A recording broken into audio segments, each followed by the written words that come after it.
Bonjour à tous et bienvenue sur la chaîne Hélios Guidance. Je vous propose le tirage relationnel sentimental des taureaux pour le mois d'août 2024. Alors ce tirage, il est au départ un peu ambivalent parce que on voit que vous et la personne en face, qu'elle soit celle qui arrive vers vous ou celle qui est déjà dans votre vie, n'avez pas tout à fait les mêmes énergies. On va voir au travers de ce tirage comment vous pouvez faire pour converger ensemble vers un résultat qui sera plutôt, lui, très positif. Donc, je vais vous laisser visionner ce tirage, mais avant, bien sûr, comme d'habitude, n'oubliez pas de vous abonner, de liker, de partager et de commenter ces vidéos parce que c'est ainsi que vous m'aidez et que vous me soutenez pour continuer à vous proposer des guidances. Donc, merci infiniment à tous ceux qui le font déjà depuis longtemps et qui continueront à le faire et aux nouveaux arrivants. J'ai également mis à jour toutes les dates de formation sur mon site heliosguidance.com. Les inscriptions sont ouvertes. La petite nouveauté, c'est le tarot Rider-Waite. Je forme maintenant au tarot Rider-Waite, donc n'hésitez pas à aller jeter un œil et à vous inscrire. Je vous souhaite un beau visionnage.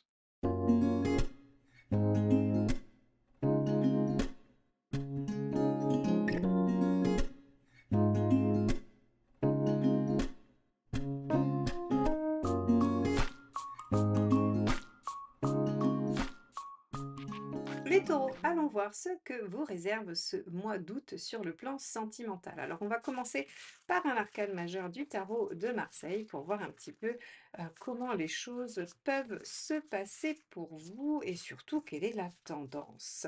Alors, les taureaux sur le mois d'août 2024, que se passe-t-il pour vous? Hop, ça sera celle-ci.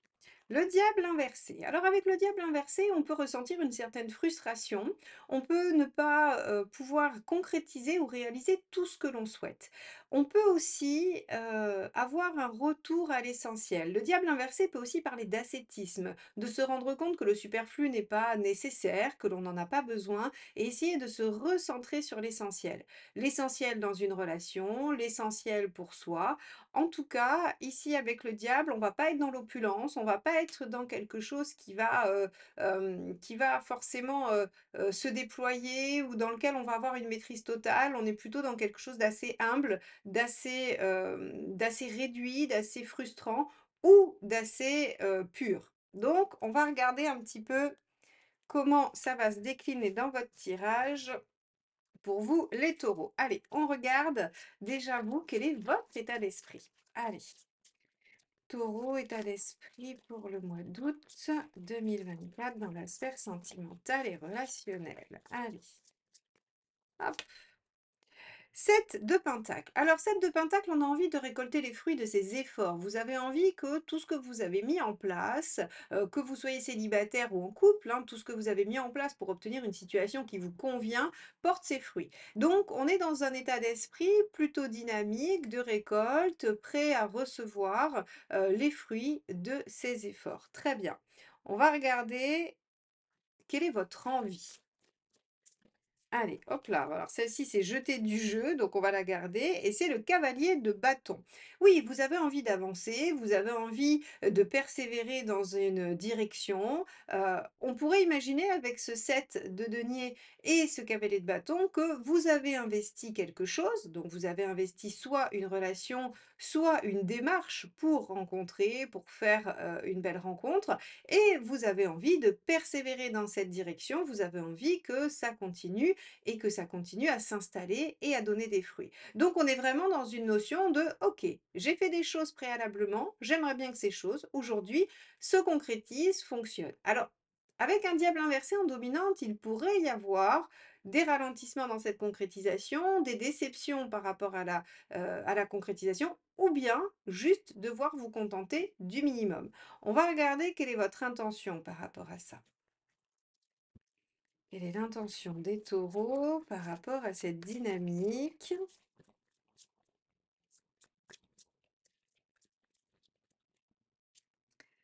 Le 4 de coupe. Vous avez l'intention de supporter les aspects négatifs comparés aux aspects positifs.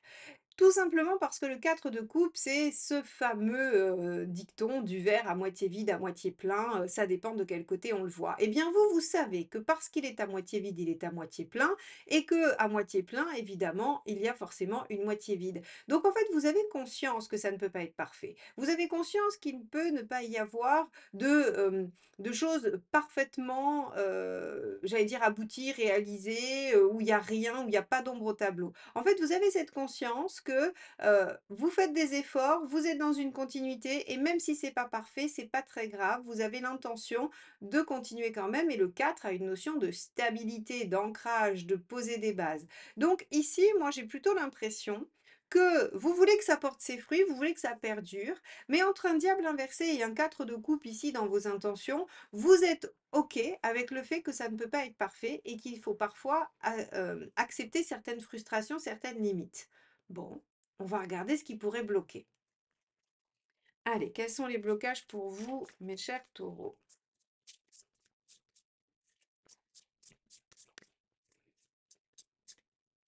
Hop, celle-ci. Le page de bâton. OK. Alors le page de bâton en blocage, en fait, vous pourriez justement, en fait, convaincu, persuadé que vous ne pouvez pas tout avoir, persuadé que, bon, bah, voilà, rien n'est parfait, en fait, vous pourriez, manquer d'enthousiasme ou d'ambition. Ce qui pourrait bloquer, c'est de vous dire: «Bon, bah, de toute façon, c'est comme ça et on n'y peut pas grand-chose et il faut l'accepter».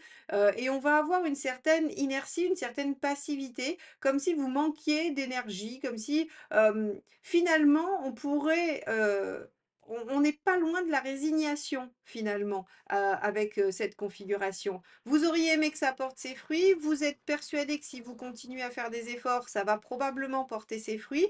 Vous êtes convaincu que ça peut pas, fonctionner d'un seul coup immédiatement et très bien et il y a du coup une forme de résignation qui arrive. Alors, OK, on va regarder quel est le conseil, hein, c'est ça qui va surtout nous dire, dans quelle direction il faut aller et si cette attitude, elle est plutôt positive ou négative. Allez, on va regarder que vous conseille, le tarot par rapport à cette situation. Le 4 d'épée, oui, donc vous avez raison. Ce mois d'août est peut-être un mois où il faut prendre le temps, accepter que les choses n'évoluent pas. 4 d'épée, c'est j'accepte de prendre du temps pour réfléchir à la meilleure façon de faire, à la meilleure stratégie pour après, à l'action que je vais mener après. C'est une phase de repos et de réflexion. Alors le mental, lui, réfléchit, mais il n'y a pas forcément grand-chose à faire. Donc ici, pour vous les taureaux, clairement, vous êtes dans une dynamique qui est en train d'avancer, d'évoluer. Sur le mois d'août, il y a pas grand-chose qui se positionne, il n'y a pas grand-chose qui arrive, mais c'est pas très grave. Le tarot vous dit: «C'est bon pour ça, c'est bon pour ce mois-ci, il faut patienter, il faut laisser les choses évoluer». Il y a peut-être, des contingences extérieures qui font que ça peut pas évoluer et que finalement, bah, vous êtes plutôt dans une attitude, positive quand vous êtes patient, tranquille et que vous acceptez certaines contraintes. Bon, qu'est-ce qu'il ne faut pas faire? On va regarder ça.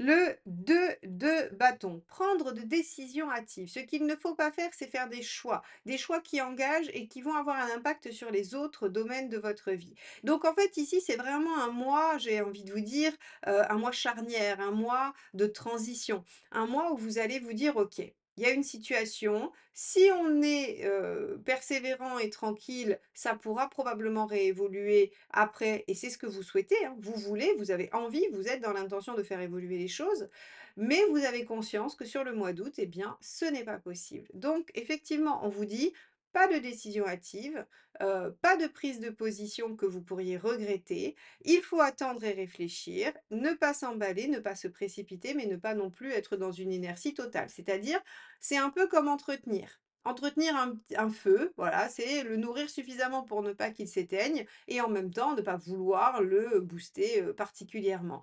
Donc vous les taureaux, que ce soit dans une relation ou dans votre célibat, on a cette dynamique de se dire: «OK, j'ai mis des choses en place et ça va forcément porter ses fruits, j'ai confiance en moi et en mes actions et si le résultat n'arrive pas au mois d'août, c'est pas grave». C'est-à-dire que tous les changements ou tout le travail que vous avez fait sur vous pour rencontrer quelqu'un, par exemple, les célibataires, vous avez une, vous avez une intime conviction que ça va fonctionner et c'est pas grave si ça fonctionne pas au mois d'août. C'est décevant, c'est sûr, c'est pas ce que vous auriez préféré, mais vous êtes assez tranquille avec le fait qu'il faut patienter encore et qu'il faut laisser les choses évoluer.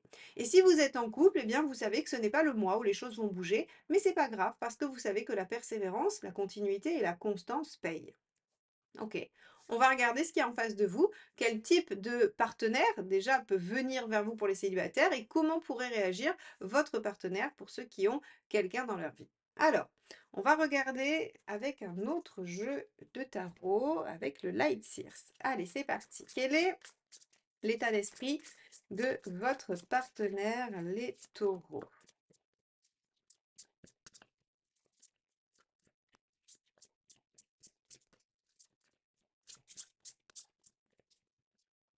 8 de bâton.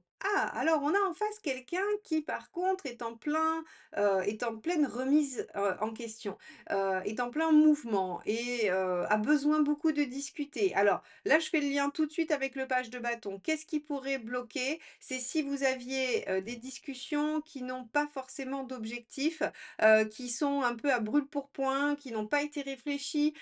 En fait, si vous voulez, votre partenaire pourrait venir vous bousculer, vous obliger à dire des choses que vous n'avez pas eu le temps de réfléchir, de peser et ça pourrait bloquer. Donc essayez d'éviter d'avoir des discussions, sur des moments où vous êtes dans l'émotion, des moments où, bah, c'est clairement pas le lieu et l'heure d'en parler. Parce que vous pourriez avoir un ou une partenaire qui, en fait, essaye d'aller vous chercher sur des sujets, parce qu'elle ou lui est préoccupé par ça.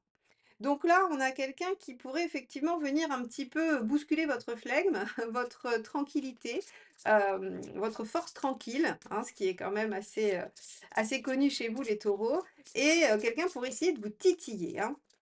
Alors on va regarder quelle est l'envie de cette personne. Pourquoi elle est dans cet état d'esprit? Qu'est-ce qu'elle cherche? 3 de bâton. Elle cherche en fait à se projeter. Elle voudrait, cette personne, des garanties. Elle voudrait de la visibilité. Elle voudrait de l'engagement. Alors dans une direction ou dans une autre, hein. Mais en tout cas, le 3 de bâton, c'est je veux pouvoir me projeter. Donc en fait, cette personne, elle veut provoquer des discussions avec vous parce qu'elle veut se projeter. Alors que vous avez bien compris que les choses demandent encore du temps de déploiement, que ça va prendre encore un peu, peut-être des semaines, des mois, pour que vous puissiez savoir ce qui va se passer, ce que vous voulez. Et ça marche pour les rencontres. C'est-à-dire que si vous rencontrez quelqu'un, les taureaux, eh bien, vous allez avoir, pardon, en face de vous quelqu'un qui va vouloir aller très vite, trop vite. Et ça va vous déranger. Ça va vous poser problème parce que vous êtes OK avec le fait de vous dire que les choses, elles prennent du temps pour se construire, elles prennent du temps pour se déployer. On ne peut pas connaître quelqu'un en 3 jours. On ne peut pas décider de se marier en 4 jours. Alors on peut, bien évidemment, quand je dis on peut pas, c'est par rapport à ce que je vois de votre état d'esprit actuellement. Il y a des gens qui le font, hein, qui se marient sur un coup de tête, mais c'est pas votre état d'esprit, en fait. Vous vous dites: «OK, il faut savoir se contenter de peu», diable inversé, il faut savoir être patient et vivre un peu dans la frustration pour que les choses se développent correctement. Peut-être que par le passé, vous avez été très vite, trop vite et que vous avez fait des erreurs et que vous voulez pas recommencer. Et bien là, en fait, vous allez avoir quelqu'un en face de vous qui aura tendance à vouloir accélérer. Et vous, on vous dit: «Bah non, surtout pas». D'ailleurs, vous voyez, pas de choix hâtif et ce qui pourrait poser problème, c'est ce côté des discussions où, on va un peu n'importe où, n'importe comment et c'est pas réfléchi avant. Alors, il y a une carte qui a sauté pendant que je brassais pour aller voir quelle est l'intention de cette personne. Et en fait, si vous voulez, cette personne, elle veut soit vous faire faire des sacrifices, soit elle a besoin de se positionner parce qu'elle-même a des choix à faire et des sacrifices à faire par rapport à sa vie. C'est-à-dire qu'il y a des enjeux de son côté. On pourrait imaginer avec le 8 de denier qu'il y a des enjeux pratiques, matériels. Donc, on a une personne en face qui voudrait que les choses aillent plus vite, que vous vous positionniez plus vite, que vous puissiez vous projeter avec elle rapidement pour que cette personne puisse par ailleurs faire des choix ou avoir des positionnements par rapport à sa vie concrète. OK. Alors, on va tout de suite regarder ce qui pourrait bloquer.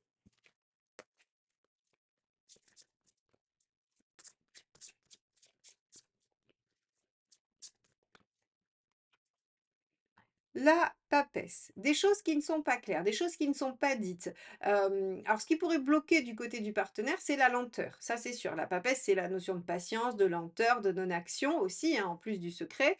Donc en fait, on pourrait imaginer que votre passivité, qui n'en est pas, hein, passivité, il y a un côté péjoratif et c'est pas le cas. C'est-à-dire que vous, c'est vraiment, cette notion de prendre du temps, d'être tranquille avec le fait que ça puisse, se déployer lentement. Eh bien, ça pourrait poser problème au partenaire et ce qui pourrait aussi poser problème, c'est de ne pas tout dire, de ne pas, dévoiler les choses. Alors, soit que le ou la partenaire ne vous dit pas tout et notamment les enjeux, du 8 de denier, parce que je pense que cette personne ne vous les présentera pas comme ça.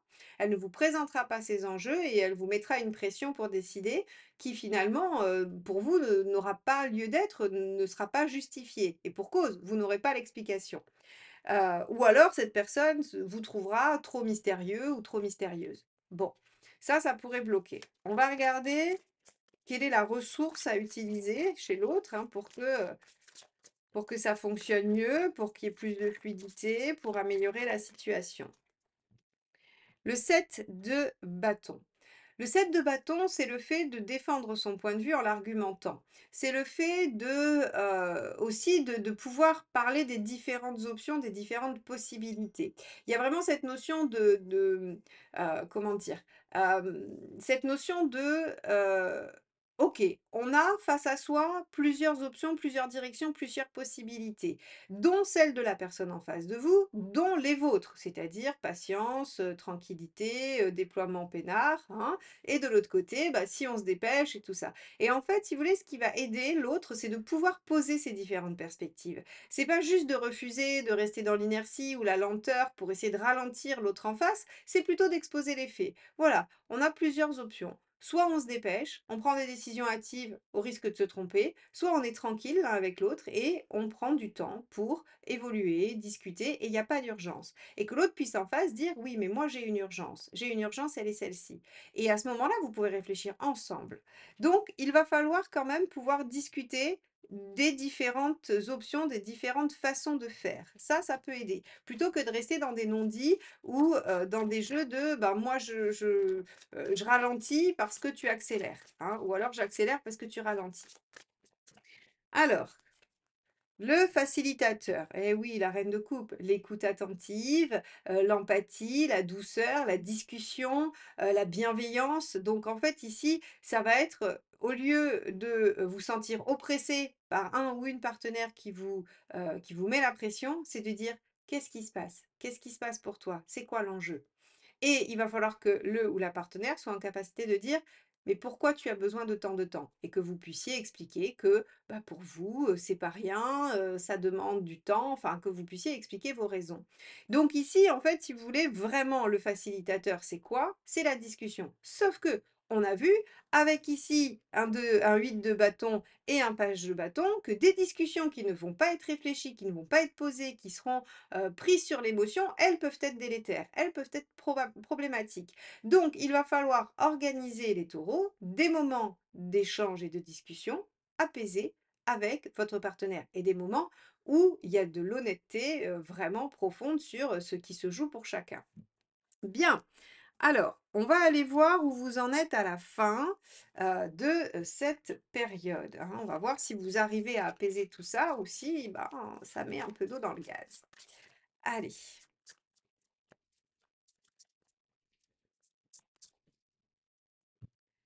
Le mât. Alors, le mât, il a plusieurs explications. Va falloir qu'on aille chercher la deuxième pour le préciser parce que le mât, ça peut être: «OK, je laisse tomber, je m'en vais, je quitte tout et tant pis». On concrétise pas, hein, diable inversé. Et je quitte tout pour me suivre moi-même, hein. Le mât, il se dit: «Tant pis, allez hop, advienne que pourra». On part à l'aventure et on recommence à zéro. Soit vous êtes dans un renouveau ensemble, donc si vous venez de vous rencontrer, vous décidez de ne pas refaire les mêmes erreurs du passé et si vous êtes déjà en relation, vous décidez de fonctionner différemment et de repartir sur de nouvelles bases avec de nouveaux projets et une nouvelle méthode. Alors on va aller regarder cette deuxième carte pour voir, quelle est, l'option, qui va être retenue. Allez, quelle est la deuxième carte pour vous les taureaux sur ce mois d'août en sentimental? Ah bah, ça sera celle-ci qui s'est éjectée du jeu. Ouf! le 2 de coupe. Vous repartez plutôt main dans la main dans l'échange et la discussion. Ça veut dire que vous arrivez à faire le 7 de bâton et la reine de coupe. Parce que le 2, c'est aussi une relation harmonieuse dans l'échange, la discussion, l'entente, l'empathie de l'autre. Il y a une belle réciprocité, il y a un beau dialogue. Donc, en fait, vous repartez sur de nouvelles bases. Vous repartez un peu, j'allais dire, où chacun peut être ouvert et honnête. Et ça permet une meilleure compréhension. Donc, en fait, si vous voulez, les taureaux, le seul problème qui pourrait arriver pour vous ce mois-ci, c'est que vous, vous êtes dans une certaine dynamique, l'autre est dans une autre dynamique. Soit personne ne parle et il y a de la confrontation parce que ce sont deux rythmes différents qui ne vont pas au même endroit, soit on dit, OK, qu'est-ce qui se passe? Qu'est-ce qui provoque ça? Pourquoi moi je suis dans cet état et pourquoi toi tu es dans cet état? Et en fait là, on a une belle ouverture de cœur où chacun est honnête avec ce qu'il ressent et ce qu'il souhaite, et vous pouvez trouver des moyens de converger ensemble. C'est-à-dire qu'on peut revenir dans votre état d'esprit qui est: «Je récolte les fruits de mes efforts», grâce à la continuité et à la constance. Donc voilà pour vous les taureaux sur ce mois d'août. C'est plutôt positif, l'issue est plutôt belle. Il peut y avoir effectivement quelques, accrochages, quelques, disputes, mais si vous rectifiez tout de suite sur de la discussion posée, tranquille, eh bien, vous devriez pouvoir obtenir ce résultat qui est un nouveau départ dans l'harmonie, l'entente et la réciprocité. Voilà pour vous, je vous souhaite donc un superbe mois d'août et je vous retrouve très très vite pour les guidances générales du mois de septembre. À bientôt, bye bye.